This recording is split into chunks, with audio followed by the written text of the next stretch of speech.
Blood pooled across the sterile hospital floor, but it wasn't human. A desperate Navy SEAL knelt in the middle of the emergency room entrance, cradling his dying military K-9 while hospital administrators ordered them out. One nurse would choose compassion over policy, a decision that would cost her everything until the United States military decided to repay the debt. The fluorescent lights of Coastal General Hospital buzzed overhead, casting a cold glow across the busy emergency department.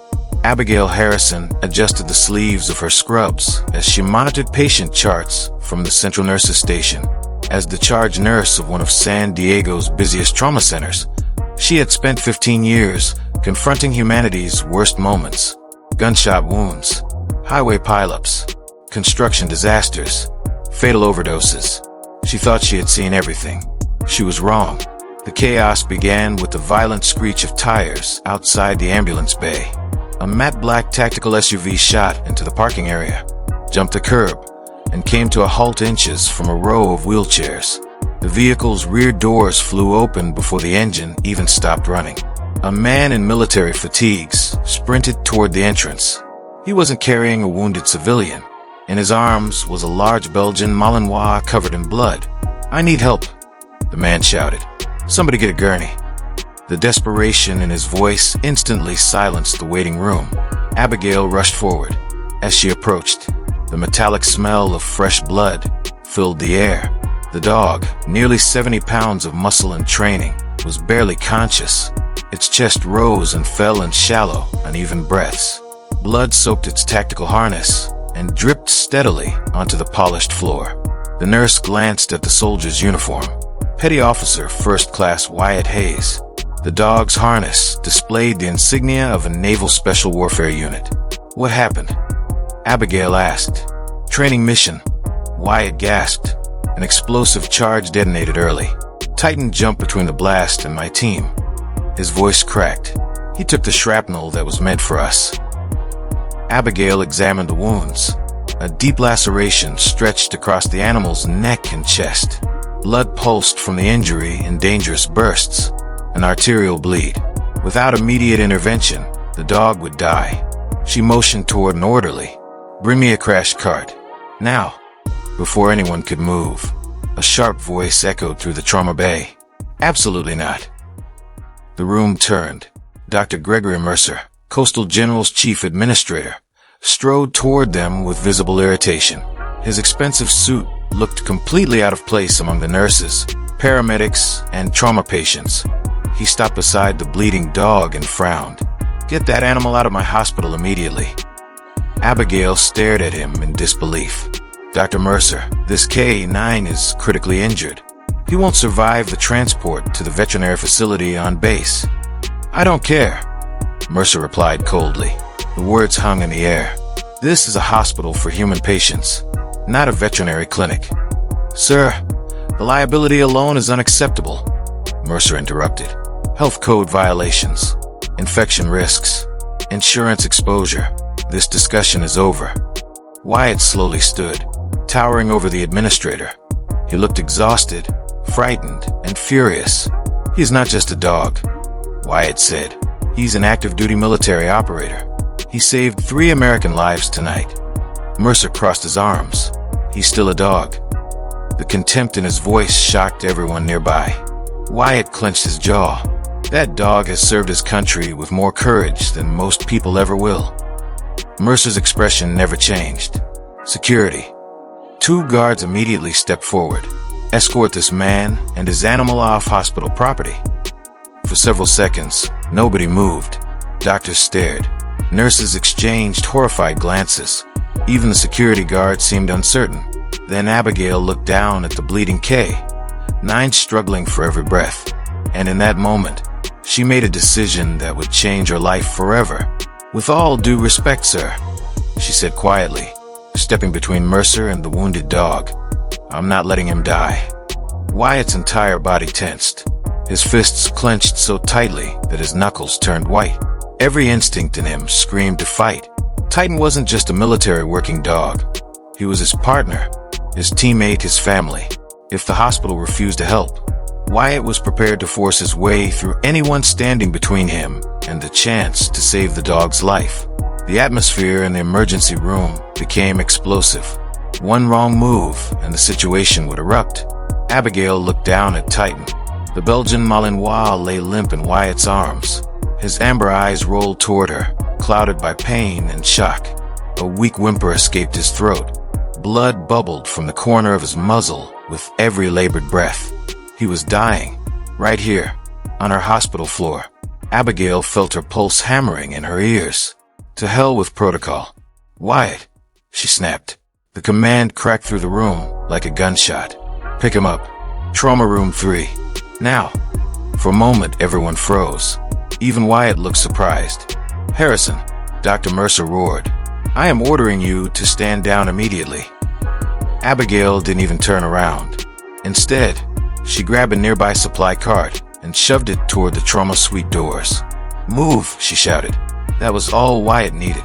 Without hesitation, he scooped Titan securely into his arms and sprinted past the administrator.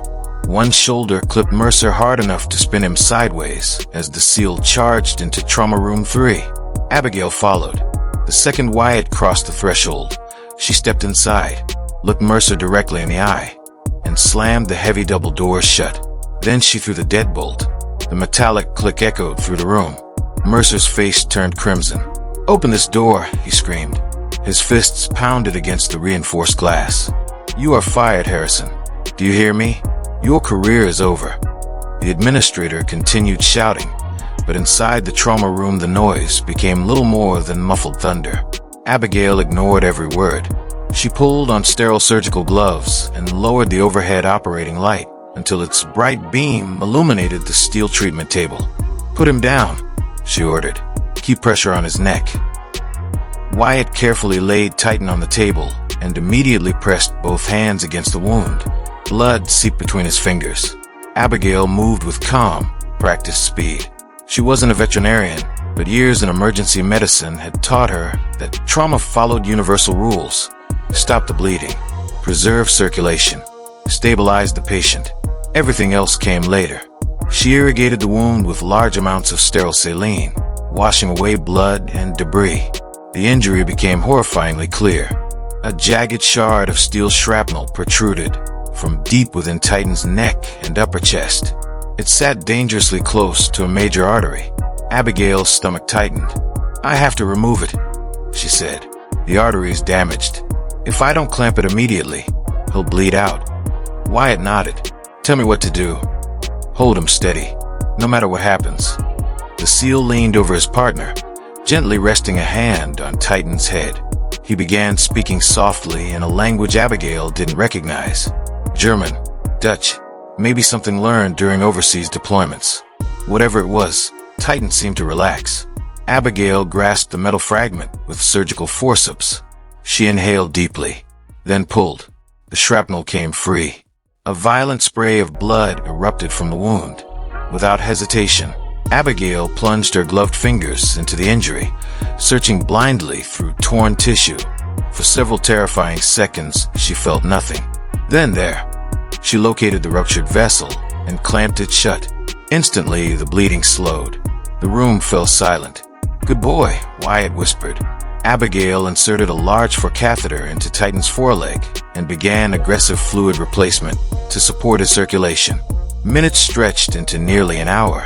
Outside, police vehicles arrived, the flashing lights casting red and blue reflections across the trauma room windows.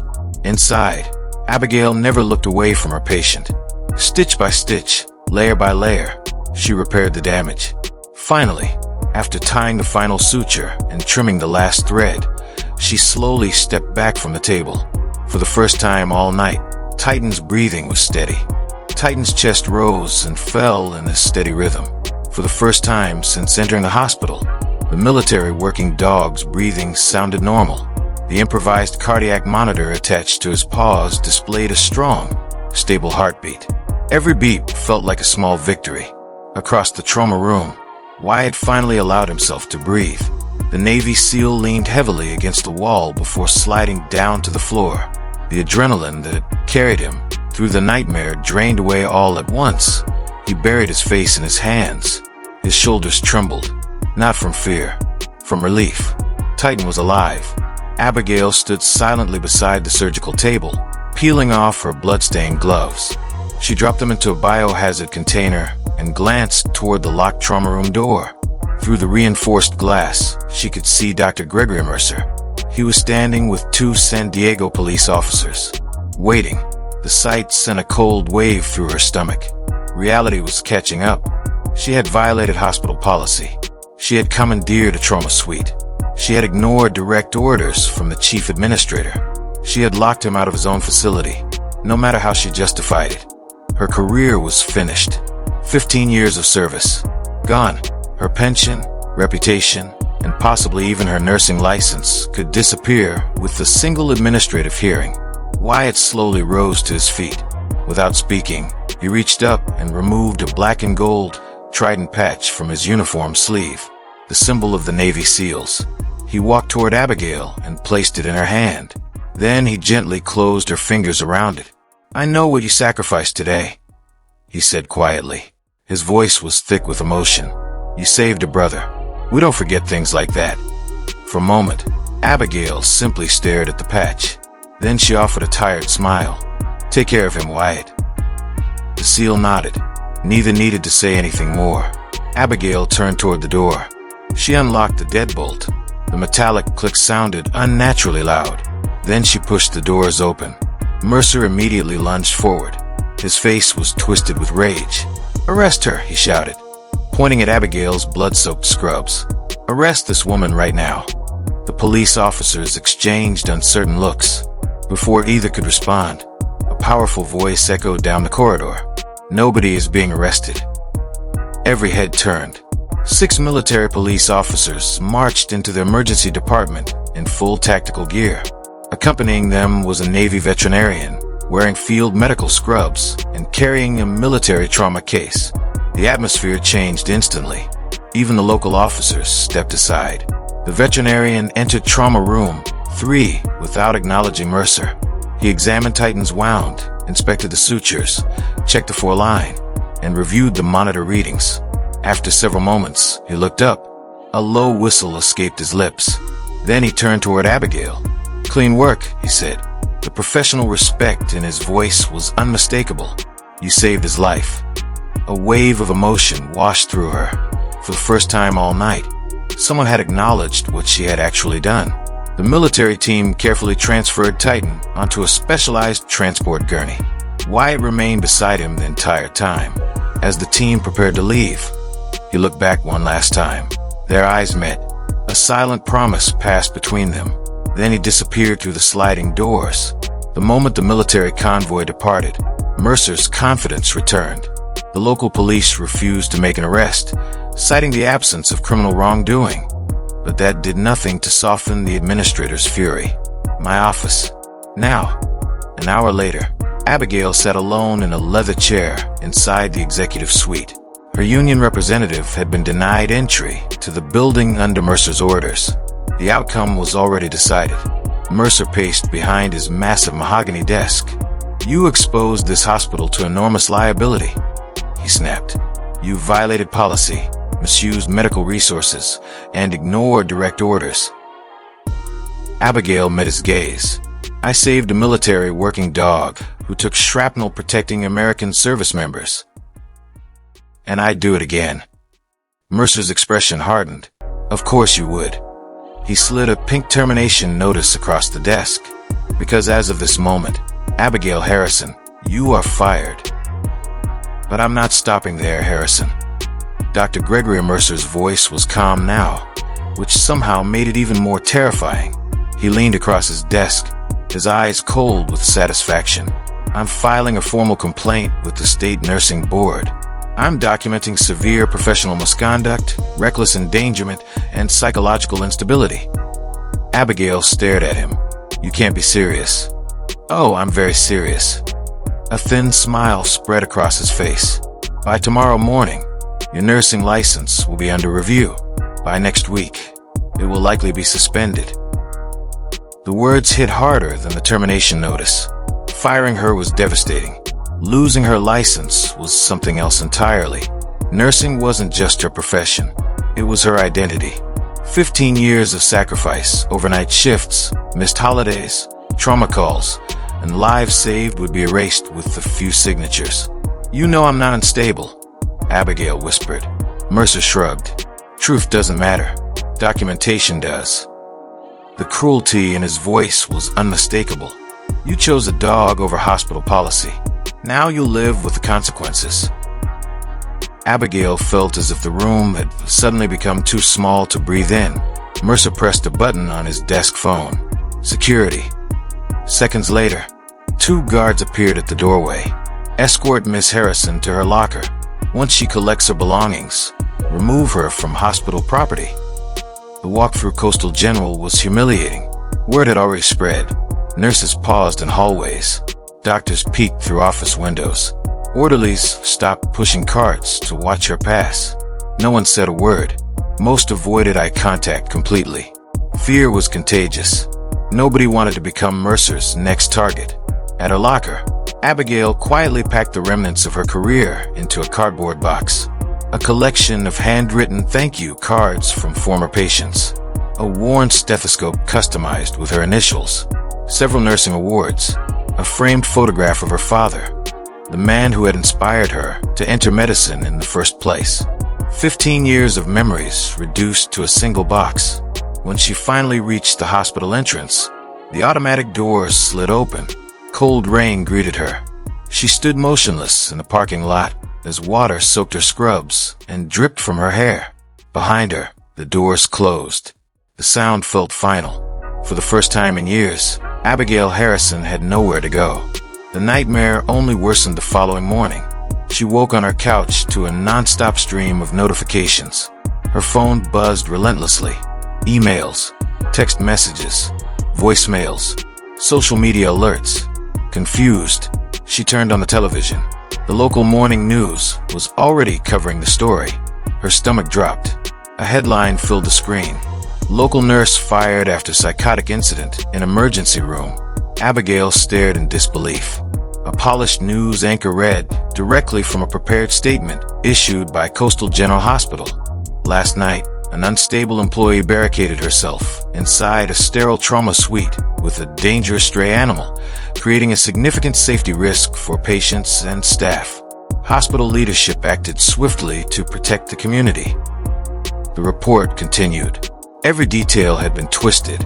The Navy SEALs were never mentioned. Titan was described as a stray dog. The life-saving surgery was portrayed as reckless behavior. The hero became the villain. Abigail's phone slipped from her hand. The lies were spreading faster than the truth ever could. Then the phone rang again. This time it was her landlord. His tone was apologetic but firm. "Abigail, I've seen the news.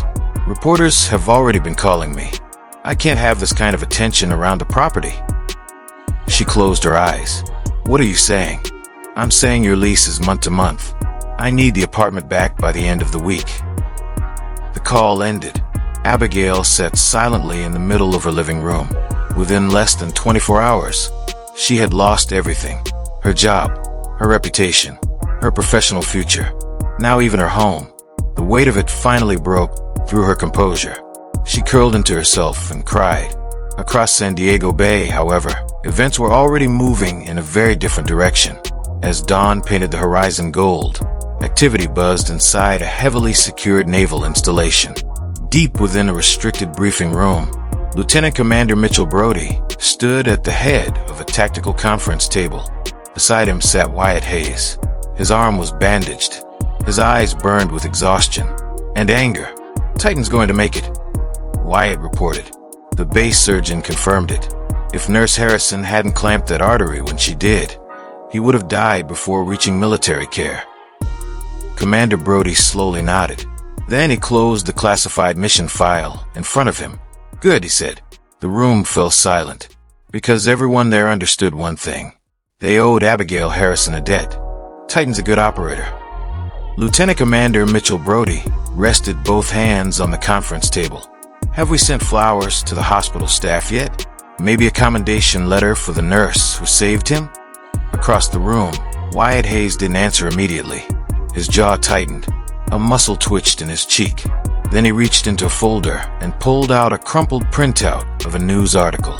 Without a word, he slid it across the table. "They fired her, sir." The temperature in the room seemed to drop. Brody picked up the paper. Wyatt continued speaking. "The administrator's name is Gregory Mercer. He had security throw her out of the hospital in the middle of a storm. He's filing complaints against her nursing license." His voice became colder with every word. "The media is calling her unstable. They're claiming Titan was a dangerous stray.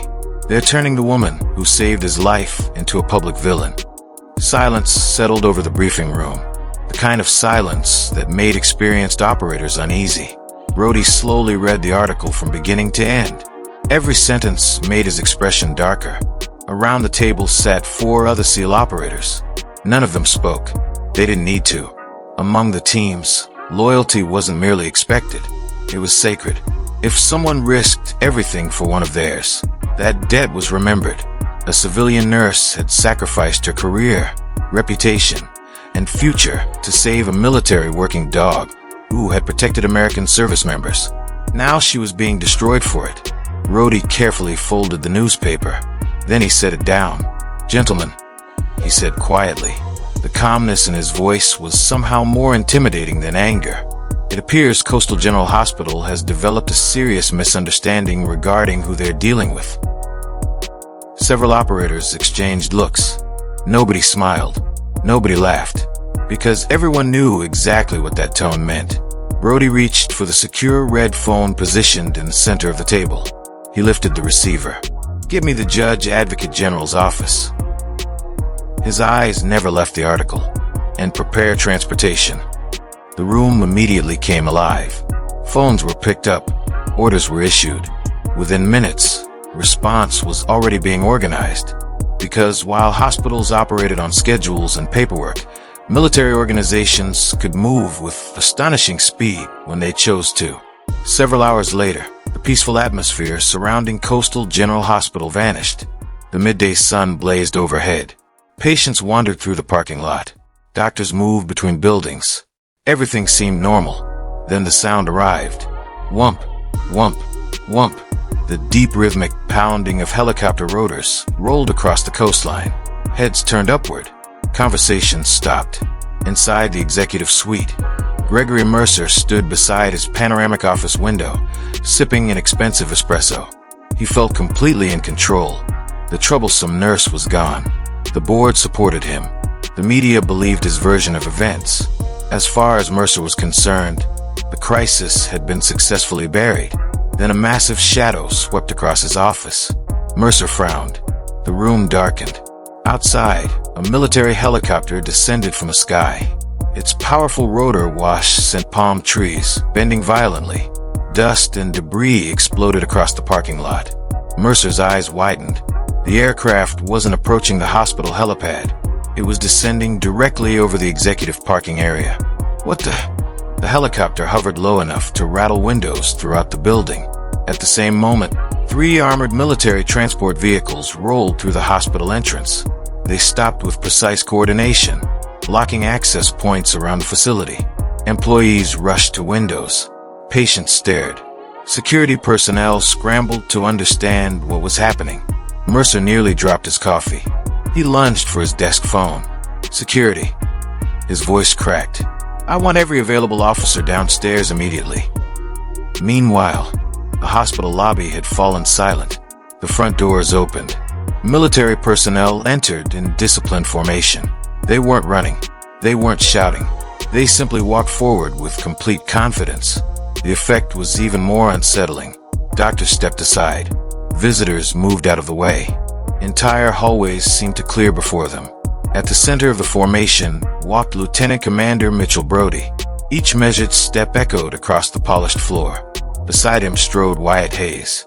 Gone were the combat fatigues from the previous night. Today he wore formal Navy dress blues. The message was unmistakable. This wasn't personal. This was official. 2 hospital security guards nervously moved to intercept them. Ironically, they were the same guards who had escorted Abigail Harrison out of the building the night before. One swallowed hard before speaking. "Sir," "You can't just walk in here," he stammered. "This is private property. You'll need authorization." Brody never slowed. Without breaking stride, he produced a thick embossed folder. The gold seal of the United States Department of Defense gleamed under the lobby lights. He handed it to the stunned guard. "Federal authority," Brody said calmly. The guard's face immediately drained of color. Brody's gaze remained fixed on the elevators leading to the executive offices. "Step aside." The lobby became completely silent, because everyone suddenly realized one thing. Gregory Mercer was no longer the most powerful person in the building. The security guard took one look at the Department of Defense seal. His face instantly lost all color. The radio slipped from his trembling fingers and clattered onto the marble floor. Without another word, he flattened himself against the wall and stepped aside. No one else attempted to interfere. The formation of military personnel continued toward the executive offices. Upstairs, Gregory Mercer was in full panic mode. He stood behind his desk, frantically dialing the chief of police, while sweat beaded across his forehead. The situation had spiraled beyond anything he could control. The call never connected. With a thunderous crash, the heavy oak doors of his office exploded inward. The reinforced hinges ripped free. Wood splintered across the room. The door slammed into a row of filing cabinets, sending folders and documents flying through the air. Mercer nearly dropped the phone. His eyes widened in terror. "You can't do this," he shouted. "I'll have every one of you arrested. I know people at the highest levels of government." His voice cracked. "I demand you leave immediately." Lieutenant Commander Mitchell Brody entered first. Calm, unhurried, dangerously composed. He walked to the desk and placed both hands on the polished mahogany surface. Then he leaned forward. His eyes never left Mercer's. "Dr. Gregory Mercer," he said quietly. The room somehow became even more silent. "You have made a catastrophic mistake." Mercer swallowed. Desperation replaced confidence. "I terminated a rogue employee who violated hospital policy," he argued. "She endangered patients. She ignored direct orders. I was protecting this institution." Wyatt Hayes stepped forward. The SEAL's expression was ice. From inside his uniform jacket, he removed a thick folder. The document landed on the desk with a sharp slap. Mercer flinched. That rogue employee saved the life of a military working dog assigned to a special operations unit. Wyatt said, "You denied emergency aid during a critical medical situation." Mercer's mouth opened and closed, but it was just a dog. The words barely escaped his lips. Brody's expression hardened. "No." His voice carried the weight of absolute authority. It was a service animal operating under federal authority. The commander pointed to the file. "And according to your own public statements, you knowingly distributed false information regarding an active military asset." Mercer's face turned pale. For the first time, genuine fear appeared in his eyes.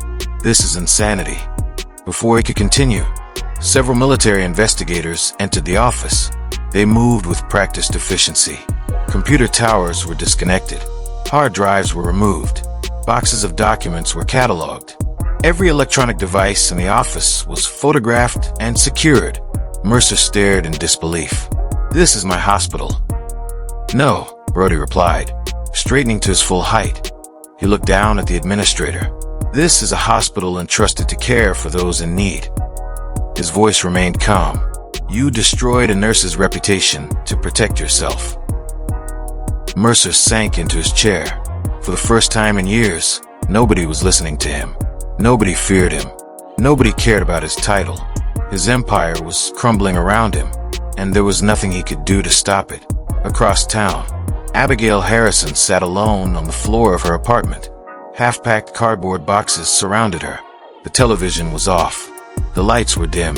The silence felt endless. Her nursing license had been suspended pending review. Her career appeared finished.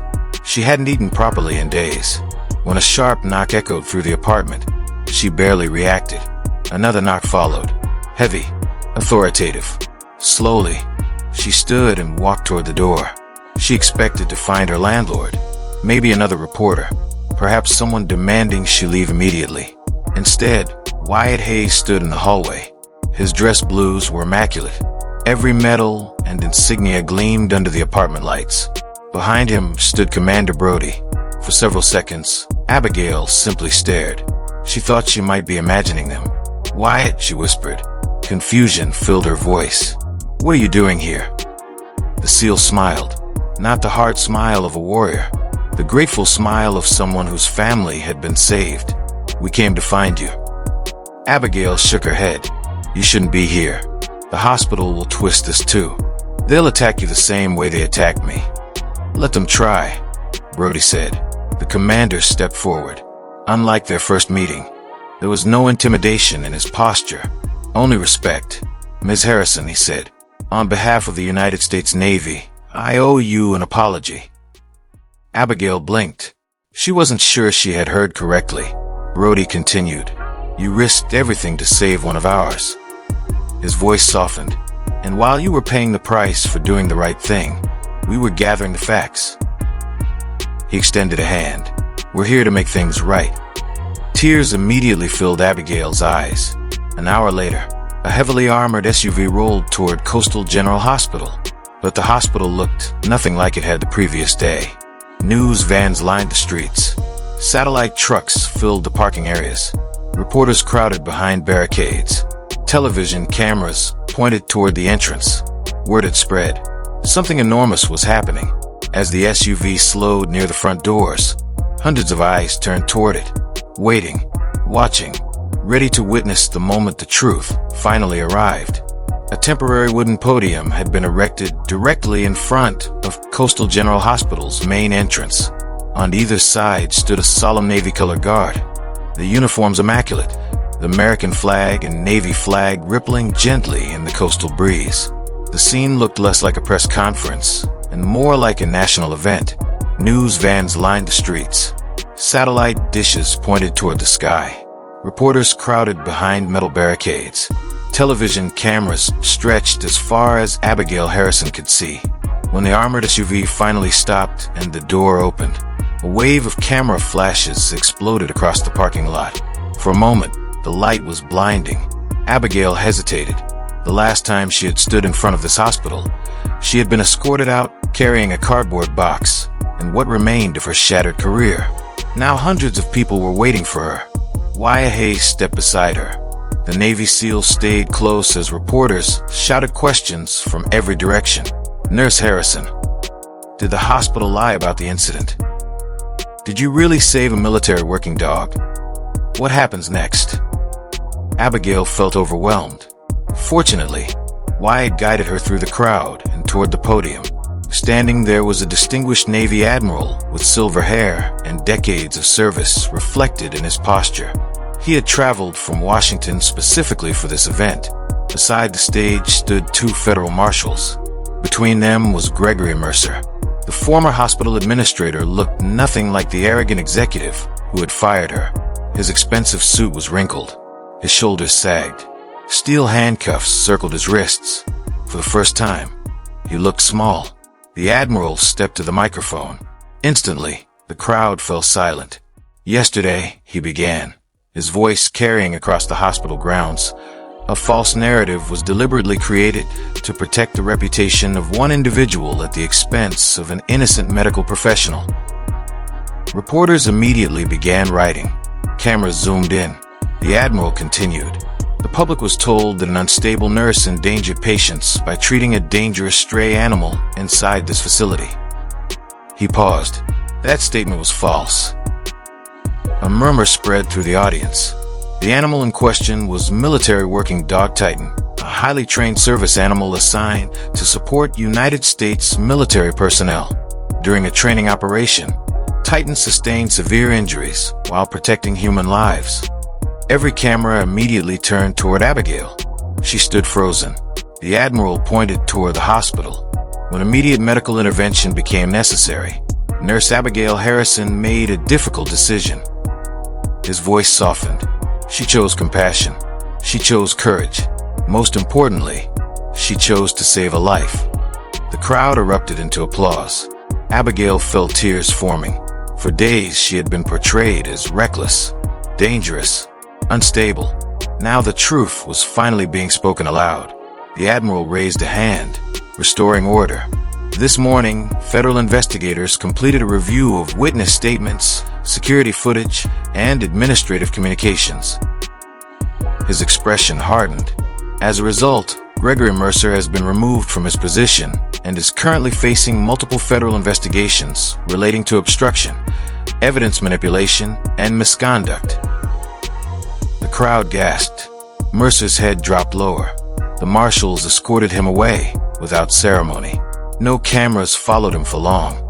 The story was no longer about Mercer. It was about Abigail. The Admiral turned toward her. A warm smile crossed his face. I am also pleased to announce that the California State Nursing Board has fully restored Nurse Harrison's license and cleared her of all allegations. The applause returned, louder than before. Abigail covered her mouth. Tears rolled freely down her cheeks. Days of fear, humiliation, and uncertainty finally broke apart. She wasn't broken. She wasn't disgraced. She was vindicated. But the Admiral wasn't finished. "Ladies and gentlemen," he said, stepping away from the microphone, "there's one more individual who wishes to thank Nurse Harrison personally." The hospital doors opened.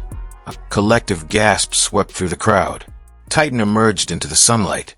The Belgian Malinois moved carefully but confidently. A clean white bandage wrapped around his neck. His gait was slower than before, yet his posture remained proud, strong, unbowed. The moment his amber eyes found Abigail, his tail began wagging furiously. The handler barely had time to react. Titan gently pulled forward and headed straight toward her. Abigail dropped to her knees. The dog pressed his head against her shoulder. She wrapped her arms around him. For several seconds, neither moved. The crowd watched in silence. Many reporters lowered their cameras. Some wiped away tears. It was a simple moment. No speeches. No politics. Just gratitude. A life saved recognizing the person who had saved it. Commander Mitchell Brody walked over and crouched beside them. "Abigail," he said quietly. She looked up. The commander smiled. "The Navy takes care of those who take care of its people." He handed her a sealed folder. Abigail opened it carefully. Inside was a formal employment offer. Her eyes widened. "Chief Civilian Medical Instructor." Brody nodded. "The position oversees tactical trauma training and emergency casualty care programs at Coronado." Abigail stared at the page. The salary was far higher than her previous job. The benefits were exceptional. Most importantly, it represented a fresh start, a future, a chance to keep saving lives. "We believe your experience, judgment, and courage make you uniquely qualified." Abigail looked around. At Wyatt, at Titan, at the military personnel who had stood beside her when she had no one else. For the first time in days, hope felt real. She closed the folder. A smile spread across her face. "When do I start?" Laughter rippled through the crowd. Wyatt grinned. "Titan and I were hoping you'd say that." The dog barked once as if offering his own approval. The cameras captured everything. Not a scandal, not a disgrace, but a story about courage, loyalty, and doing the right thing when the consequences seem impossible. Only a week earlier, Abigail Harrison had lost her career, her reputation, and nearly her future. Now she stood surrounded by people who valued integrity more than fear. As the crowd applauded and the California sun broke through the clouds overhead, Abigail realized something important. Saving Titan had cost her everything she thought she had. But in the end, it had given her something even greater. A new purpose, a new family, and a future she never could have imagined.